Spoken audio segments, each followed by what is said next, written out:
皆さんごきげんよう、上川薫です。今回取り上げる話題は、韓国による日本に対する恫喝外交、GSOMIAを破棄するぞといった話についての近況をお伝えしようと思います。一体今なぜその話をするかといえば、8月24日、この GSOMIA の破棄をするかどうかの一応韓国側としては瀬戸際だと設定しているからです。日本側としては全くそういった意識はないのですが、韓国側としてはこれが一つ重要な日だと考えられています。このあたり日韓における考え方の違いというものはかなり明確なのですが、韓国としてはこの GSOMIA 破棄というのが日本に対する外交カードになるという主張を未だに取り下げてはいません。認識としては全く間違っているのですが、その認識の誤りというのが韓国の外交の非常におかしな点を表しています。それでは GSOMIA に関して韓国側がどのような動きを見せているか見ていきましょう。関連ニュースをどうぞ。韓国、また腰砕け、GSOMIA 維持か。習主席の訪韓合意でアメリカの顔色を伺い、指揮者、韓国だけの不思議な解釈。韓国がまた世界に腰砕けぶりを披露しそうだ。ムン・ジェイン政権が昨年、破棄を通告しながら維持に転じた日韓軍事情報包括保護協定、GSOMIA は24日、破棄通告の期限を迎えたが、当面維持する見通しのようなのだ。ムン政権は、日本に輸出管理厳格化の撤回を迫るカードとして持ち出してみたが、破棄で困るのは韓国で、同盟国アメリカの怒りを買いかねない。韓国政府はいつでも協定を終了できる権利がある。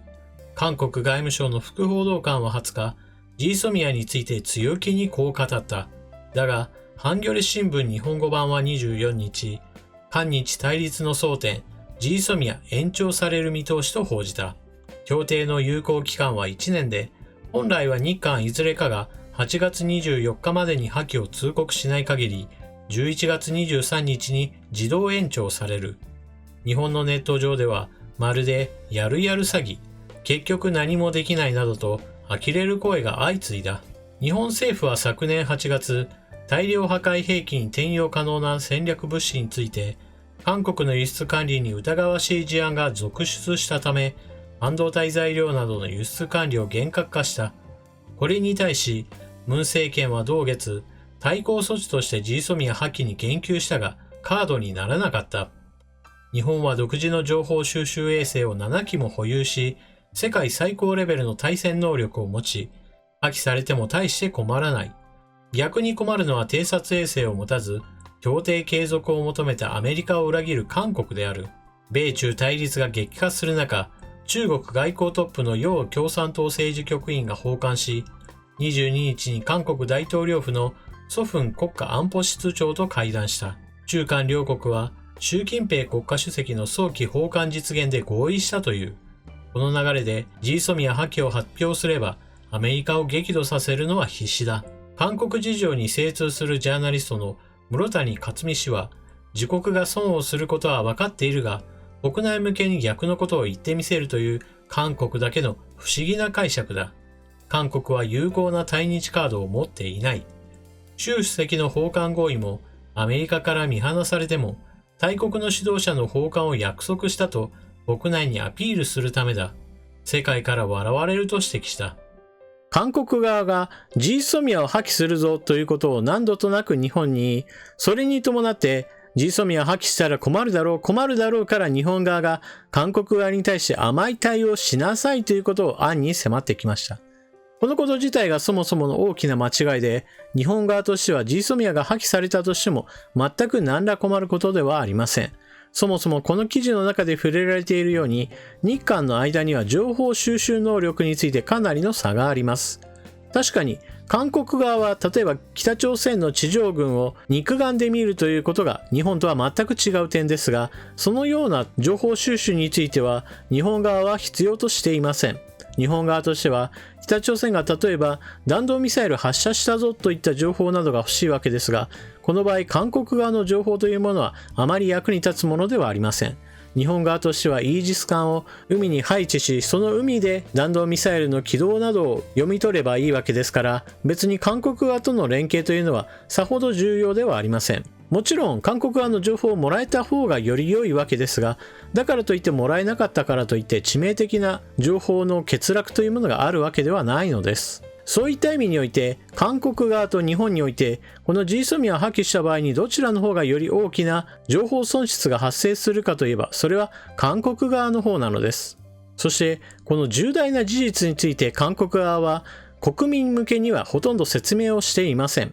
韓国政府としては、日本政府が困るようなこととして、この GSOMIA 破棄を外交カードとして宣伝しています。しかし GSOMIA を破棄するとなれば、アメリカ側としても板前は何をやっているんだというツッコミが入るものですから、韓国側としてはアメリカのそのような意見を受け流すこともできませんから、 GSOMIA をいつでも破棄できるぞという姿勢を取ったままで容認するという少し意味不明の態度を取り始めています。このあたりは問題の先送りにしか過ぎず、実質的には韓国側の意見というものが全く宙に浮いたままなのです。そして韓国国内においては、日本に対しての効果が見られないなということを見透かされて、ネット上などではこの問題というものが韓国政府の自爆行為ではないかといった指摘さえもあります。そして今ムン・ジェイン政権が取り組んでいて、一番の成果として誇っているのが中国の習近平国家主席の訪韓問題です。現在韓国は中国とアメリカの狭間において、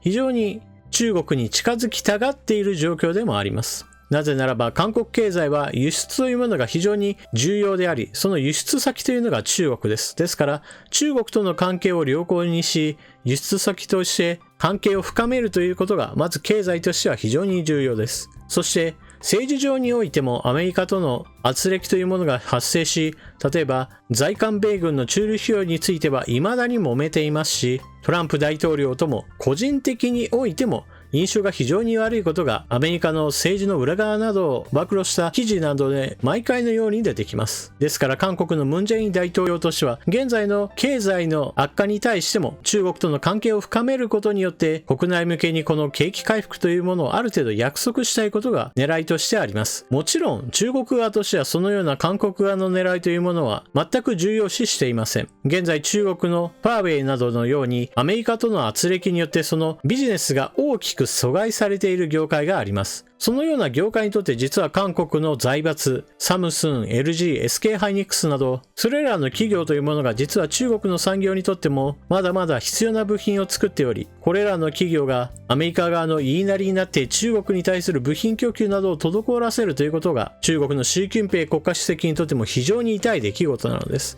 ですから訪韓することによって韓国側のそのような態度を何らか改善しようという目論みがあるのは間違いありません。ムン・ジェイン大統領としては習近平国家主席と握手し、それによって友好関係が深まったよという国内アピールをすることによって支持率の回復など、また経済的な回復のきっかけにしたいのでしょうが、実際には中国側の様々な要求を突きつけられるだけで、韓国外交が大国に利用されているだけというかなり寂しい状況であることを露呈するだけでしょう。皆さんはこのニュースを聞かれてどのようなことを考えたでしょうか。ぜひともコメントしていってください。